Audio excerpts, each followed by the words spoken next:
NS TV নিবেদিত শামসের মল্লিক পরিচালিত good morning ফ্রেন্ডসে কথায় গানের অভিসরণে শীর্ষক অনুষ্ঠানে আপনাদের সকলকে সুস্বাগতম। বন্ধু, 2015 ইন্টারন্যাশনাল অ্যাওয়ার্ড এবং পণ্ডিত উপাধি, আর 2017 বঙ্গসঙ্গীত সম্মান, এই নানান সম্মান সাথে রয়েছে। সেই ভূষিত সেই মানুষটিকে এখন আপনাদের সাথে পরিচয় করিয়ে দেব। তিনি আর কেউ নন, তিনি হলেন পণ্ডিত স্বপন সেন। দীর্ঘদিন ধরে যিনি তার এই সঙ্গী গিটারটি নিয়ে মানুষের মন, বিশ্ববাসীর মন জয় করেছেন। গিটারে আমরা জানি 6টি তার।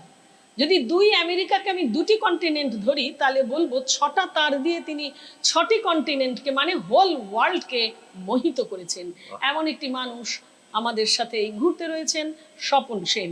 হ্যাঁ, স্বপনদার কাছ থেকে আমরা কিভাবে কি শুনবো আগে বলি। প্রথমত বলি, যেহেতু রবি মাস, আমরা নিশ্চয়ই সেই বিশ্বকবিকে স্মরণ করব, শ্রদ্ধা জানাবো গানে গানে।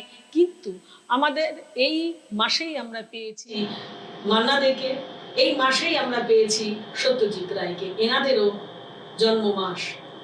এবং এনাদের সাথে আমাদের স্বপনদা মানে পণ্ডিত স্বপন সেন বাদন করেছেন বহুবার, মান্নাদের সাথে 2000 বার। চলুন, এই সব কথা নিয়ে থাকবো আপনাদের সাথে, আর থাকবে আপনাদের সাথে স্বপন সেনের বাদন।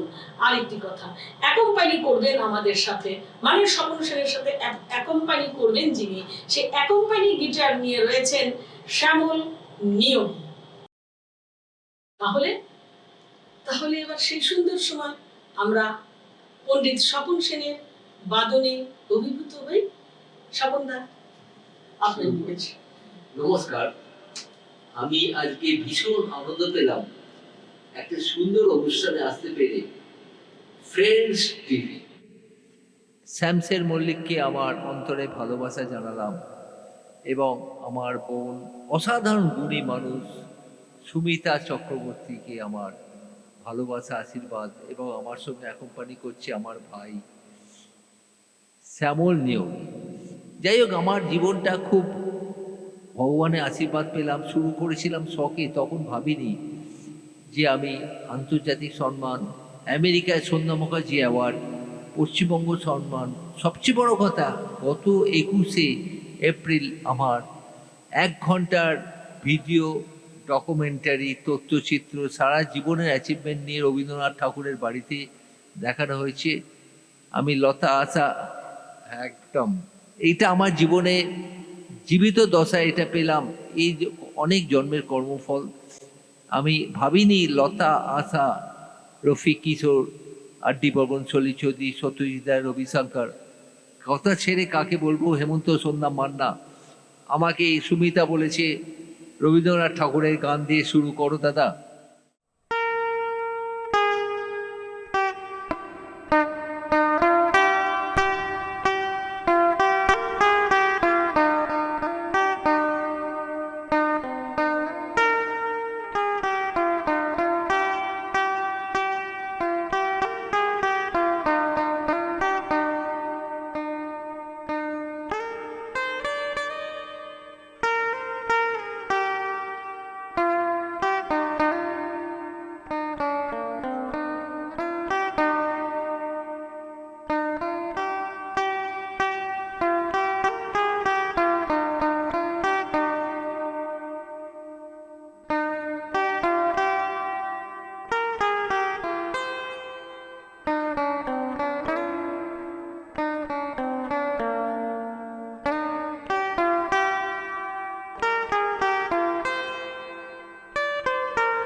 সত্যজিৎ রায়। সত্যজিৎ রায়ের আপনি কোন কোন ছবিতে বাজিয়েছেন? 10টি ছবিতে বলছিলেন। আমি জীবন আমার প্রাপ্তি, আমি কোনোদিন ভাবিনি অলোকনাথ দেব বিখ্যাত অ্যারেঞ্জার আমায় নিয়ে গেলেন, সফল রেকর্ডিং আছে, কার সঙ্গে এলেই জানতে পারবে।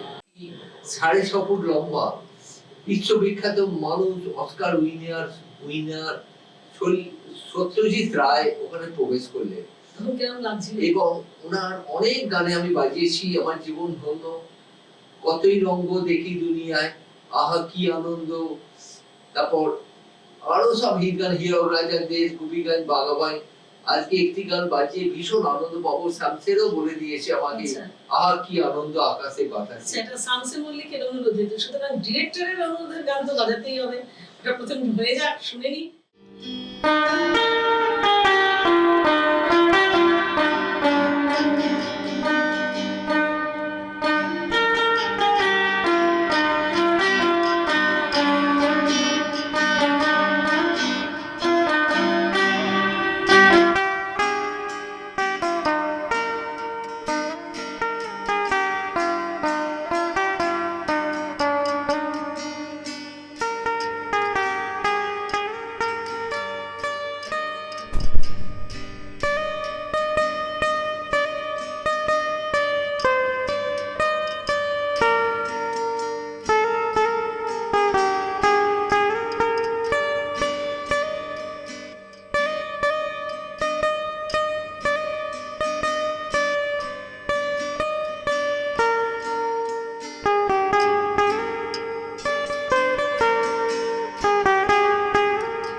শামসুল মল্লিকের ভাবনায় কথায় গানের অনুসরণে। আর আজ আমাদের সাথে রয়েছেন পণ্ডিত স্বপন সেন।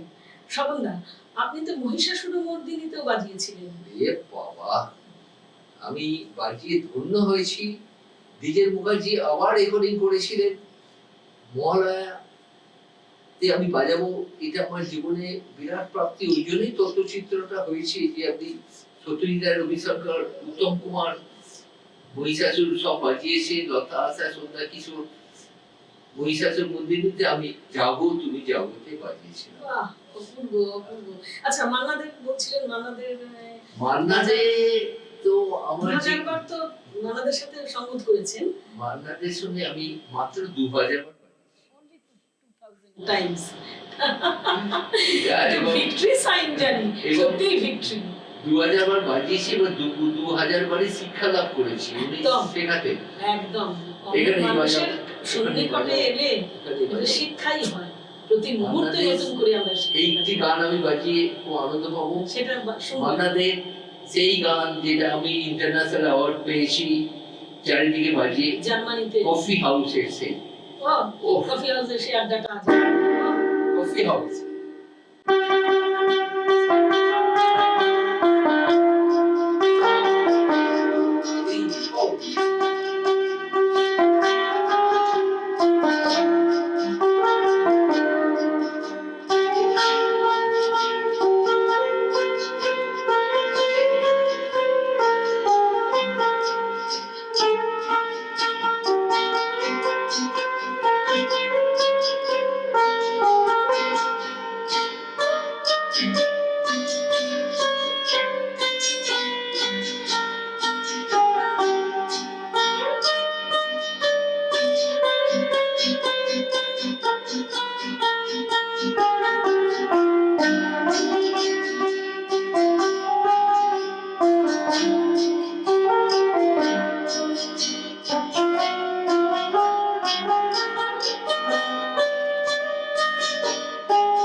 এই গান 1000 বছর পরেও থাকবে, এইসব গান। কফি হাউস, আহা কি আনন্দ, একদম সত্যি কথা। এবারে স্বপনদা আপনাকে আমি একটা চমক দেব, যা মানে শুনে আমি নিশ্চিত আপনি ভীষণ ভাবে আনন্দিত হবেন। বিশ্বজোড়া আপনার ফ্যান রয়েছে, তাই তো? আমার হাতে রয়েছে এখন একটি কবিতা, আপনার এক মানে মহৎ মহামুগ্ধ আপনার প্রতি এমন একটি মানুষ আপনার। তার আগে আমি বলে দিই, সুমিতা চক্রবর্তী এবং ওনার হাজবেন্ড দেবাশিস হচ্ছে আমার ভাই, ওকেও আমি ভালোবাসা জানালাম। সেই দেবাশিসের মানে সৃষ্টি এখন আমার হাতে। বাহ বাহ বাহ। আপনাকে ভীষণ শ্রদ্ধা করে ভালোবাসে এবং আপনার গুণমুগ্ধ ভক্ত তিনি।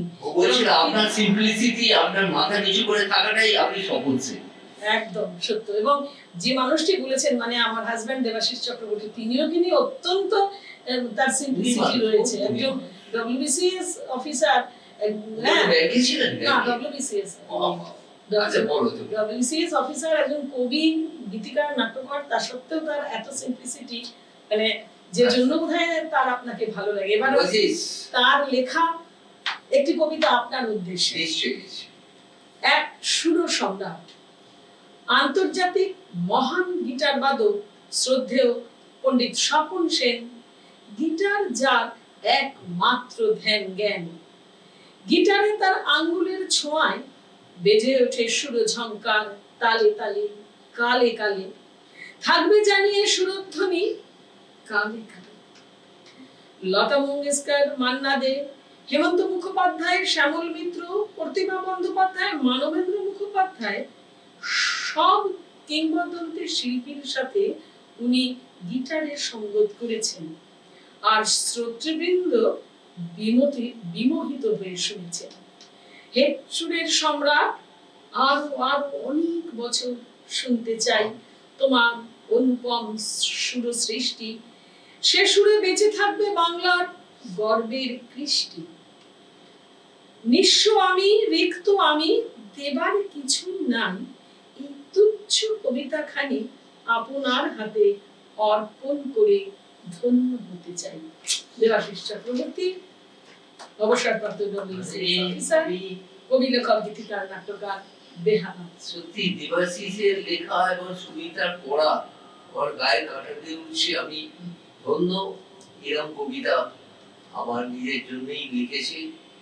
আপনাকে মানে মনে করি আপনাকে ভালোবেসে একদম অপূর্ব এবং জীবনটা। আপনার হাতে এটা তুলে দিতে বলেছে, আপনি আমি এটা এটা রেখে তুলে দেবেন। দিলাম, এটা আমি প্রিন্ট আউট করে ফেসবুকে ছাড়বো এবং আমি শেষ করবো এই গান দিয়ে। আচ্ছা, এবার উত্তম কুমারের কথা। ওরে বাবা! আর তার আগে উত্তম কুমারের গান শুনবো, তার আগে একটু জেনে নিই আপনার যে সমাজ সেবার দিকটা। দেখো সুমিতা, অনেক গুণী ছেলে আছে জীবনে, যাদের হয়তো ভগবান সব দিয়েছে সরস্বতী, কিন্তু লক্ষ্মী হয়তো কম, হয়তো 1000 টাকা মাসে দিতে পারছে না। আর সাধারণত দেখবেন লক্ষ্মী সরস্বতীর একসাথে বাস খুব কম, একদম মিলন হয় না। তাই এসে বলে, দাদা আমি এত টাকা, আরে চুপ কর না, বস না, তুই শেখ আমার কাছে, যখন দাঁড়াবি যদি পারিস আমাকে তখন দক্ষিণা তুই দিয়ে যাবি। আমি ওই জন্য অনেক কিছু কিছু নিডি ছেলে আছে তাদেরকে আমি গাইড করি, তোরা বড় হ। তারা কেউ এরকম আপনার কাছে এইভাবে শিখে বড় হয়েছে? পাপ্পা দাস, অভিষেক চক্রবর্তী। অভিষেক চক্রবর্তী আমি তাকে ও চিনি। আমার বাড়ির ছেলে, বাপ্পা, তারপর আরো সব অনিমেষ, তারপর এদিকে প্রচুর ছেলে আসে, শিখে যায়। আমি বললাম, আমার আর প্রাপ্তি হয়ে গেছে অনেক, তোরা কর। কারণ আমার ছেলেও খুশি করিয়েছে, ও জার্মানিতে আছে। হ্যাঁ, আপনার ছেলেও তো গিটার বাজান একদম এবং লেখালেখি করেন। আর আমার মিসেসও ঠিক সুমিতারই মতন, কোনো ডিস্টার্বিং নেই, খুব হেল্পফুল, এবং আমি খুব খুশি। সেগুলো ছেলেদের বিনা পয়সায় শেখা যায়। এটা একটা মহৎ কাজ করেন, কেননা এটা সত্যি। দেখুন, we live in deeds not in years. আমরা চিরকাল পৃথিবীতে থাকবো না। Man is immortal. ক্যালিফোর্নিয়া না, কোথায়? ক্যালিফোর্নিয়া, সান ফ্রান্সিসকোতে। সেখানে সায়েন্টিস্ট। দেখো, সৎ মানুষ ভালোই থাকে। আমি শেষ করব উত্তম কুমারের। আর উত্তম কুমারের সাথে যে আপনি হোটেল স্নোফক্স, সোনার খাঁচা, আর কি কি ছবি। ওরে বাবা, উত্তম কুমার সঙ্গে আমি মান্নাদের জোর খবর, তারপর মান্নাদের, হেমন্ত মুখার্জি, কে জানে ক ঘন্টা, তো সুপার হিট হয়ে গেছে হোল ওয়ার্ল্ডে। আমাকে দেখলি রাস্তায় বলছে, দাদা সোনার কে জানে ক ঘন্টা, আপনার নাম? না, আমার স্বপন সেন। হ্যাঁ, বলে আপনার নাম কি কে জানে ক ঘন্টা? না না না না। যাই হোক, আবার যদি ভেঙে যাও তুমি ধরে যাও তুমি, ওটাও মধ্যমণি উত্তম কুমারের সঙ্গে বাজিয়েছিলাম সোনার কাছায়। যাই হোক, আজকে কে জানে ক ঘন্টা দিয়ে আমি, এবং শ্যামল সুন্দর বাজছে, সুমিতাকে ভালোবাসা জানিয়ে শ্যামসেন, এবং আমার দেবাশিসকে ভালোবাসা জানালাম। কে জানে ক ঘন্টা। আমার হেমন্ত মুখার্জি বললো, এই গানটা বাজিয়েছো, অরিজিনাল রেকর্ডিং কালকে চলে আসবে। আমার, কেন দাদা? তোমার অভিনয় করতে হবে। অভিনয় কার সঙ্গে এলেই জানতে পারবে। আমি একদম মানে 10টার বদলে 10:15 ডবল পাউডার মেখে চলে গেছি। খুব ফর্সা, ডবল পাউডার লাগবে না। একদম মানে গিয়ে দেখি 6 ইঞ্চি পাশে দাঁড়িয়ে আছে সর্বকালে সর্বশ্রেষ্ঠ মহানায়ক উত্তম কুমার। হার্ট অ্যাটাক হয়নি। এবং আমি গিটার বাজালাম, কে জানে ক ঘন্টা। উত্তম কুমার রিহার্সাল করলেন না, রিহার্সাল ছাড়া একবারে ওয়ান টেক ওকে করলেন, এবং করে জিজ্ঞেস না করে বেরিয়ে চলে গেলেন। তখন আমি জানতে পারবো কেন উত্তম কুমার। ঠিক, আমার জীবন ধন্য। আমি এই গানটা বাজিয়ে খুব আনন্দ। আমার তো উত্তম কুমার কারণ সামনে থেকে হার্ট অ্যাটাক করতো।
এত খুশি থাকতেন আমাকে দেখে, অনেকগুলো ব্যাপারে দেখেছিলেন, আমায় বলেছিলেন যে স্বপন তোমায় আমি অনেক আশীর্বাদ করলাম, তুমি গিটারটা দয়া করে, এবং কমেন্ট করলাম তুমি ছাড়বে না গিটারটা, তোমাকে আর অন্য কাজ করতে হবে না, গিটারটা দিয়েই তোমার সারা জীবন চলে যাবে। কে বিখ্যাত করেছে একদম সবার মাঝে। স্বপনদা, তবে তুমি আজ সকালেই বলে দিয়েছিলে ফ্রেন্ডস টিভিতে তোমার স্বপনদা তোমার বোধহয় হবে আজকে, কাল রাত্রেও আমি স্টেজ থেকে জানিয়েছিলাম যে শামসুল মল্লিকের পরিচালনায় ফ্রেন্ডস টিভিতে স্বপনদার আমি একটা ইন্টারভিউ নিতে চলেছি আগামীকাল, মনে আছে? স্বপনদা, ভালো সময়টা না এমন টুক করেই চলে যায়, কেমন যেন সুরে সুরে আমরা সময় আমাদের সুরে গেছে, সূর্যি সরে গেছে আমরা বুঝে উঠতে পারিনি, কিন্তু সূর্যি সরে গেলেও আমরা কিন্তু, অর্থাৎ এই friends TV, Shamsul Mallick, good morning friends, কোন শিল্পীকে ফাঁকা হাতে খালি হাতে ছাড়ে না এবারও, আর এমন গুণী শিল্পী যেখানে রয়েছেন, তাই তো শামসুল মল্লিক ফ্রেন্ডস টিভির তরফ থেকে আমরা স্বপনদার হাতে তুলে দেবো একটি শংসাপত্র এবং একটি গিফট ভাউচার, ডিসকাউন্ট ভাউচার বলবো বৃন্দার তরফ থেকে। 40% ডিসকাউন্টে আপনি জিনিস কিনতে পারবেন, অনলাইন শপিং। বন্ধু, এইভাবেই আমাদের সাথে থাকুন, পাশে থাকুন, জানি কালও আমাদের সাথে থাকবেন এই গুড মর্নিং ফ্রেন্ডস। এটা আমার জীবনে বিরাট প্রাপ্তি। আজকের মতো বিদায়, ভালো থাকুন, ভালো ভাবুন, আর সুরে সুরে ফ্রেন্ডস টিভিকে অনেক ভালোবাসা।